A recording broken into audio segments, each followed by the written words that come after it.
কিছুদিন আগে একাডেমিক কাজের জন্য আমাকে পন্ডিচেরি ইউনিভার্সিটিতে যেতে হয়েছিল। সেই সুযোগে ভাবলাম পন্ডিচেরি ইউনিভার্সিটির সাথে সাথে পন্ডিচেরি শহরটাও একবার দেখে নিই এবং আপনাদের সাথে শেয়ার করে নিই। বন্ধুরা, আমি এখন পন্ডিচেরি ইউনিভার্সিটির মাঝ রাস্তায় হাঁটছি।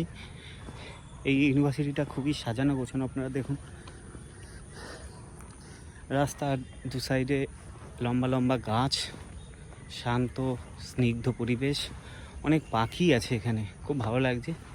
আস্তে আস্তে আপনাদের বিচটা দেখাবো। ইউনিভার্সিটির একদম সামনে আমি যে রাস্তা দিয়ে হাঁটছি, এই সোজা ইউনিভার্সিটি, তার ঠিক অপোজিট ডিরেকশন, এদিকটাতেই বিচ। একদম হেঁটে পন্ডিচেরি ইউনিভার্সিটির ক্যাম্পাসটা খুবই সুন্দর এবং অনেকটা জায়গা জুড়ে এটি বিস্তৃত। পন্ডিচেরি ইউনিভার্সিটিতে পৌঁছেই আমরা একটা গাড়ি বুক করে বেরিয়ে পড়লাম পন্ডিচেরির সাইট সিনের উদ্দেশ্যে। এখানে পার আওয়ার হিসাবে গাড়ি বুক হয়।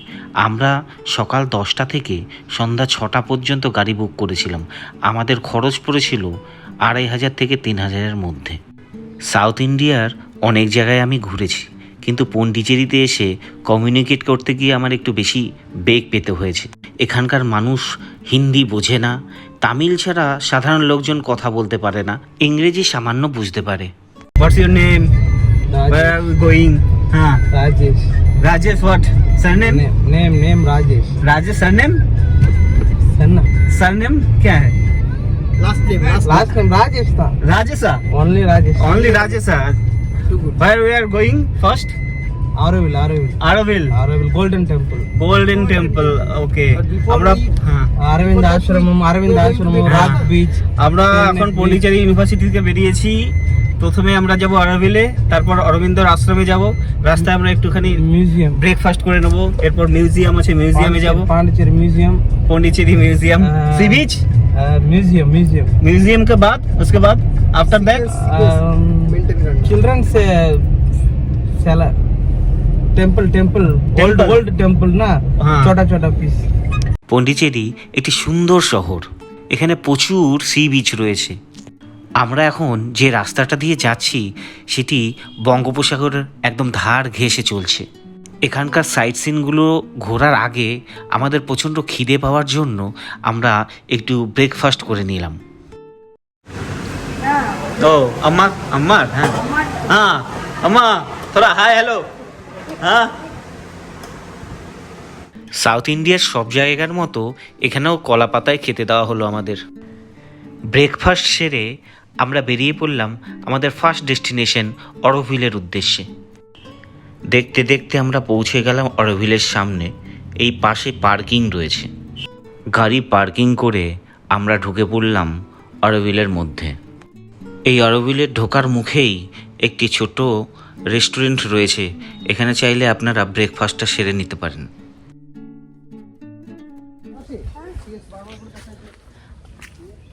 আমরা অরোভিলে ঢুকেছি এখন।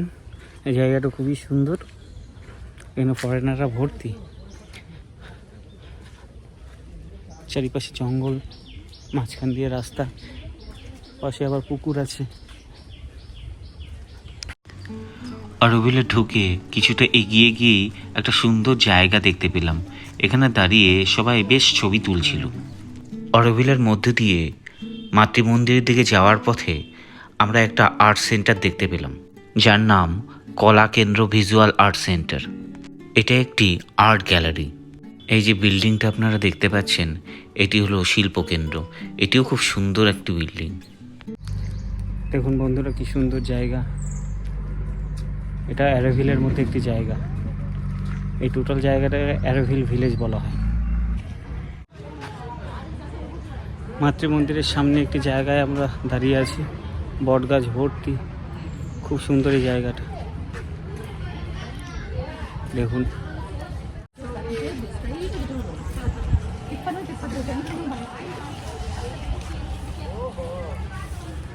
আমরা চলে এসেছি মাতৃমন্দির ভিউ পয়েন্টে। মাতৃমন্দিরের ভিতরে আমরা যেতে পারিনি কারণ অনেক বেলা হয়ে গেছিল। মাতৃমন্দিরের ভিতরে যেতে গেলে সকাল 7:30টার মধ্যে আসতে হয় এবং তার জন্য আগে থেকে অনলাইনে বুকিং করতে হয়। সেটা আমাদের দ্বারা সম্ভব হয়নি বলে আমরা এই দূর থেকেই মাতৃমন্দিরটার দর্শন করেছি। এই মাতৃমন্দিরের চারিদিকে সিনিক বিউটি খুবই সুন্দর। এখানে এসে কিছু ফরেনারের সাথে আলাপ হলো, তারা প্রত্যেকেই চেক রিপাবলিক থেকে এসেছে। হ্যালো করো। I'm Andre. I'm from Prague, Czech Republic. Ma'am. I'm his wife, also from Prague. Eva, nice to meet you. Okay. Hi, I'm Daniela. I'm from Czech Republic too, from Europe. Thank you ma'am, thank you very much. Main gate অবধি ফেরার জন্য এখানে free magic service থাকে। আমরা সেই ম্যাজিকেই উঠে পড়লাম। এখানে একটি ছোট্ট মিউজিয়াম ছিল। ফেরার সময় আমরা সেই মিউজিয়ামটা ভিজিট করলাম। এই মিউজিয়ামের মধ্যে মাতৃমন্দিরের ছোট্ট একটা রেপ্লিকা করা ছিল। এছাড়াও এখানে অরোভিলের একটি উডেন ম্যাপ করা ছিল। এছাড়াও এখানে ছিল একটি অডিটোরিয়াম যেখানে প্রজেকশনের মাধ্যমে অরোভিল এবং অরবিন্দর জীবনী আমাদের সামনে উপস্থাপিত করা হয়েছিল। অরোভিল থেকে বেরিয়ে আমরা বেরিয়ে পড়লাম আমাদের নেক্সট ডেস্টিনেশনের উদ্দেশ্যে, যার নাম আরিকামেদু। আমরা সোজা এগিয়ে চললাম মেরিনা বিচের ধার ঘেঁষে। এই আরিকামেদুতে এসে বোট বুক করতে হয়। পার হেড 500 টাকা খরচ হয়। এরা টোটাল 7টা প্লেস বোটে করে নিয়ে ঘোরায়। কিছুদিন আগে এখানে একটা অ্যাক্সিডেন্ট হওয়ার জন্য 2-3টি প্লেস নিষিদ্ধ ছিল, তাই আমরা 7টা প্লেস এখানে ঘুরতে পারিনি। মোট 3-4টে প্লেসেই আমরা গিয়েছিলাম। তার মধ্যে প্রথমে গেছিলাম ম্যানগ্রোভ ফরেস্টে।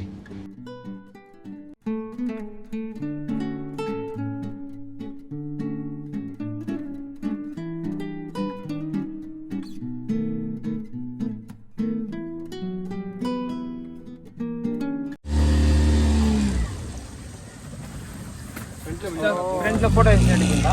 ఫ్రంట్ లో ఫోటో మిస్సింగ్. ఫ్రంట్ లో photo yes go. You can এই জায়গাটা খুব সুন্দর।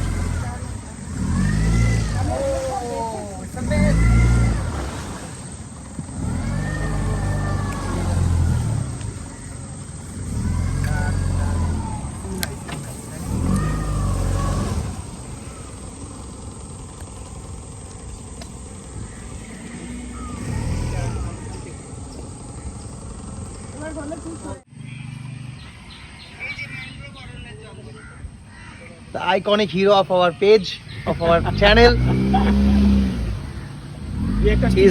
He's enjoying very much the mangrove vibes.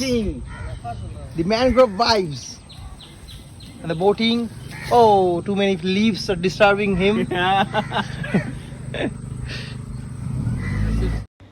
Mangrove forest ভ্রমণের পর আমরা এগিয়ে চললাম এখানকার ঐতিহাসিক স্থান রোমান কলোনি।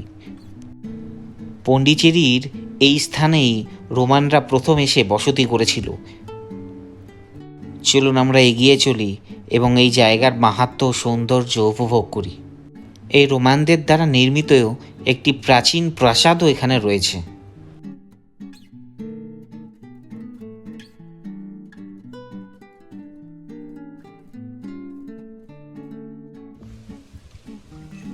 রোমান্স কলোনি ভ্রমণের পর আমরা চললাম এখানকার বিখ্যাত লাইট হাউসের দিকে। This is light house. This lighthouse place. Okay. This Hooper going now. Also place coming. Pondicherry small city.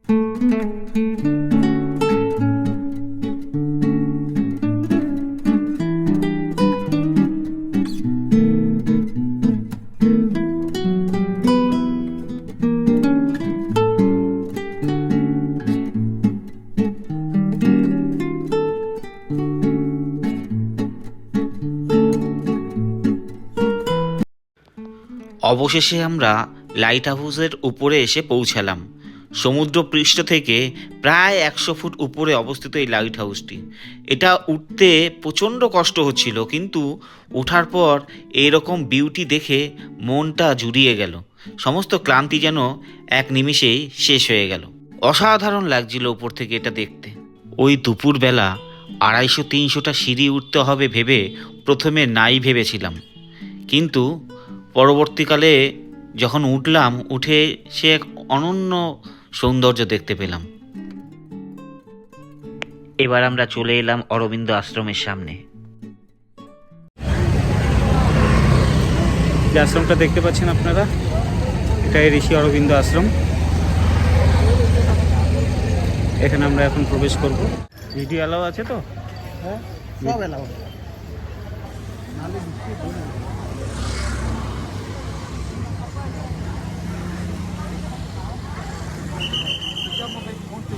Switch off. ওকে, থোড়া সা।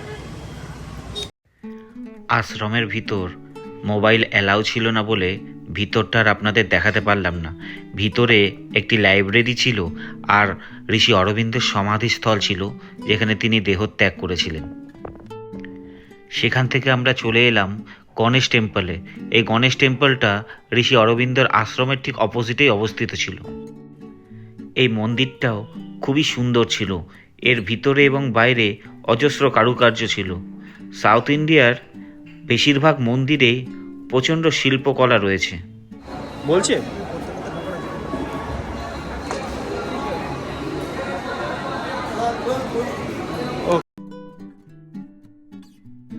গণেশ টেম্পল ঘুরে আমরা সোজা চলে গেলাম এখানকার এক বিখ্যাত রেস্টুরেন্টে ফ্রেঞ্চ ফুড খেতে।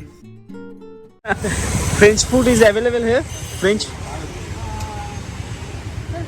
Food like not this what kind of food is available? like lobster, Chicken and chicken. chicken. ওকে, চলো চলো চলো, আসো, থ্যাংক ইউ। দেখো না, খাবার খাওয়ার জন্য আমরা হোপ ক্যাফেতে এলাম। হোপ ক্যাফে এখানে ফ্রেঞ্চ ফুড পাওয়া যায়। চলো হোপ ক্যাফে। আমরা ফ্রেঞ্চ কলোনির উপর দিয়ে ঘুরছি, পন্ডিচেরি। এখানে সব ফ্রেঞ্চ রেস্টুরেন্ট রয়েছে। হ্যাঁ, লেটস গো।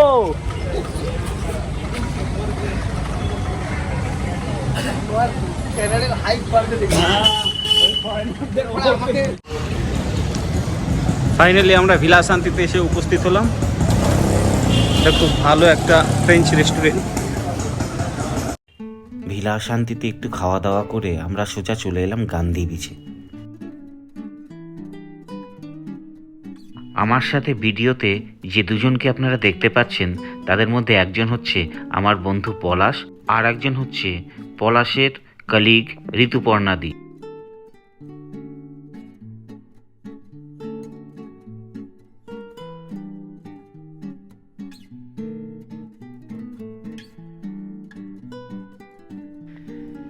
গান্ধী বীচ দেখিয়ে আমরা পন্ডিচেরির ব্লগটি শেষ করলাম। এই ব্লগটি আপনাদের কেমন লাগলো অবশ্যই কমেন্ট করে জানাবেন। যদি আমার ভিডিওটি ভালো লেগে থাকে তাহলে আমার চ্যানেলটি সাবস্ক্রাইব করে দেবেন। ভালো থাকবেন সবাই, শুভরাত্রি।